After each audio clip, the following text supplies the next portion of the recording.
everyone, this is Ricey, and in this video, let's talk about everything and anything you need to know about AIP or Atlantic Immigration Program. To start off, let us first have a brief idea or background of what AIP actually is.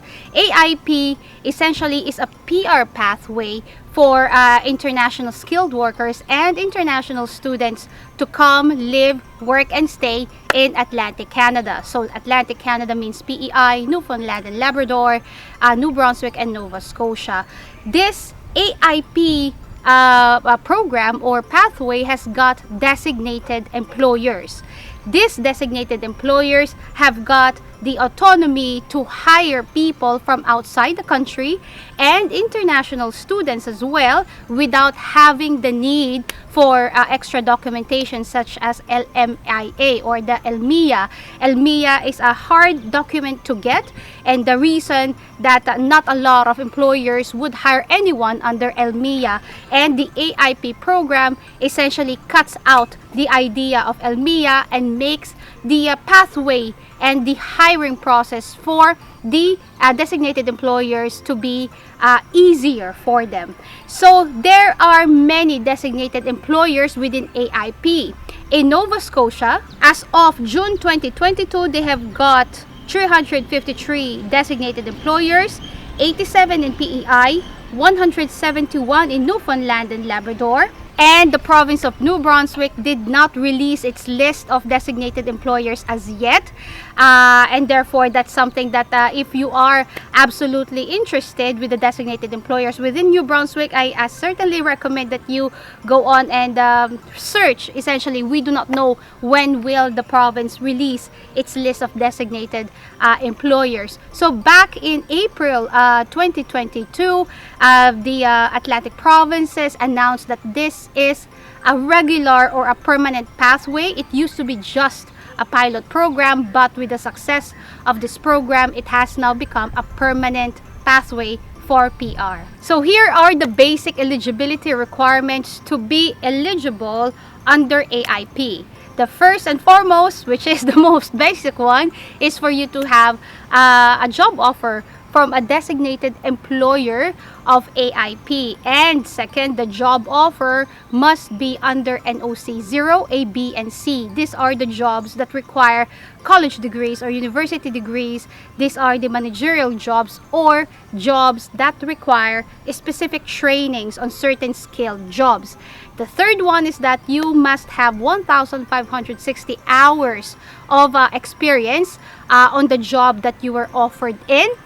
And the thing is, with this 1,560 hours of experience, this does not apply to international students.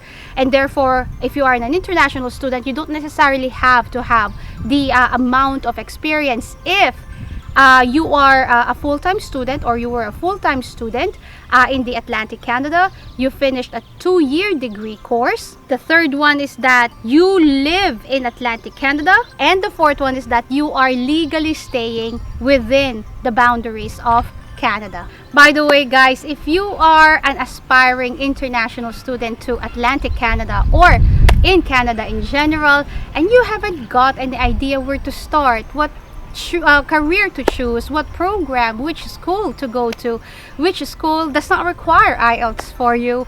If these are the kind of questions that you have, connect with me on info@questcanadaca.com, or even download this file here, which is an eligibility assessment, and I shall certainly come back to you with further information. I do not want to be the bearer of bad news, but there is IELTS requirements. I find that many immigrants are scared of the IELTS requirements, or actually scared of taking IELTS exams. Yes, it can be scary if you do it the first time, but really it's not too bad. It's not a hard exam to take. So if you are scared of IELTS, take it from me, you shouldn't be scared. The sixth one is the proof of funds, the ever remarkable, tricky proof of funds. I must say though that the proof of funds threshold changes every single time. Right now, as of June or last month 2022, the threshold for a single applicant is 3,300 Canadian dollars. So if you are an international student or even from outside the country, it's only $3,300 that you need as a proof of fund.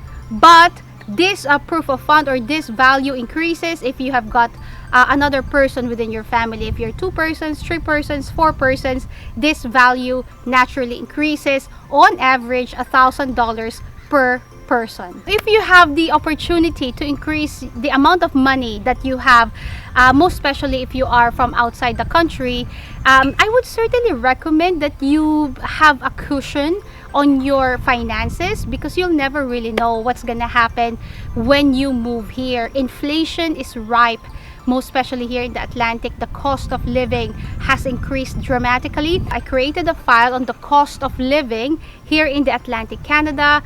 If you are interested, go on and please download that file. And it is also in the banner of my channel. And in this file, you will have an idea on the average salary of one person, of 2 persons in the family, the cost of living of a single person, or even up to family of 4. One thing worth mentioning about proof of funds under AIP is that if you are under work permit and you are currently working, and then the whole idea of proof of funds does not apply to you. You do not have to show any amount of money as your POF, or your proof of funds. It does not apply. Only if you are under work permit and you are currently working. Otherwise, you have to have proof of funds. So if you are currently an international student in Atlantic Canada, or about to move to Atlantic Canada as an international student, I certainly suggest that you guys search for the designated employers under AIP. And when you do your on-the-job training, or your practicum, or even your part-time jobs, you target those employers, and through that way you're able to make connections and link yourself to the right people within those companies, thereby making your PR pathway easier for you. So those are the things that you must know about AIP. Everything and anything you need to know about AIP. AIP is just one of the PR pathways here in the Atlantic. Each single province here in the Atlantic have got their own PR pathways for international immigrants and even students.